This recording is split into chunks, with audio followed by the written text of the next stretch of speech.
ଲ୍ୟାମ୍ବ କ୍ୟାସାରୋଲ।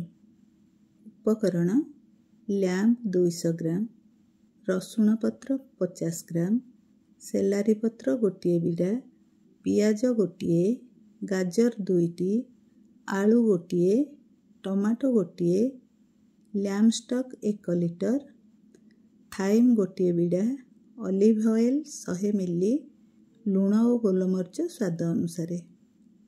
ପ୍ରଣାଳୀ: ମାଂସକୁ ବଡ଼ ବଡ଼ ଖଣ୍ଡରେ କାଟି ନିଅନ୍ତୁ।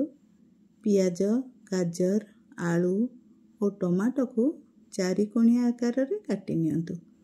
କଡ଼େଇରେ ଅଲିଭ ଅଏଲ୍ ଗରମ କରି ମାଂସ ଦିଅନ୍ତୁ। ଟମାଟୋ ବ୍ୟତୀତ ଅନ୍ୟ ସମସ୍ତ ପରିବା ମିଶାଇ କଷିବାକୁ ଆରମ୍ଭ କରନ୍ତୁ, କାରଣ ଏହି ସମୟରେ ଟମାଟୋ ପକାଇଲେ ମାଂସ ସିଝିବ ନାହିଁ। ପୂର୍ବରୁ ଲ୍ୟାମ୍ବ ଷ୍ଟକ୍ କିମ୍ବା ସିଝା ମାଂସର ପାଣି ତିଆରି କରି ରଖନ୍ତୁ। ମାଂସ ଓ ପରିବାରେ ଷ୍ଟକ୍ ଢାଳି ଦିଅନ୍ତୁ। ରସୁଣ ଓ ସେଲାରି ପକାଇ ପାତ୍ରକୁ ଢାଙ୍କି ଦିଅନ୍ତୁ। କିଛି ସମୟ ପରେ ଗ୍ୟାସ୍ରୁ ଓହ୍ଲାଇ ଓଭେନ୍ରେ ମଧ୍ୟମ ତାପରେ 45 ମିନିଟ୍ ପାଇଁ ରଖନ୍ତୁ। ମାଇକ୍ରୋୱେଭ୍ ହୋଇଥିଲେ 15 ମିନିଟ୍ ରଖିବେ। ବାହାର କରିବା ପରେ ଟମାଟୋ ମିଶାଇ ମାଂସ ନରମ ହେବା ପର୍ଯ୍ୟନ୍ତ ଓଭେନ୍ରେ ରଖନ୍ତୁ।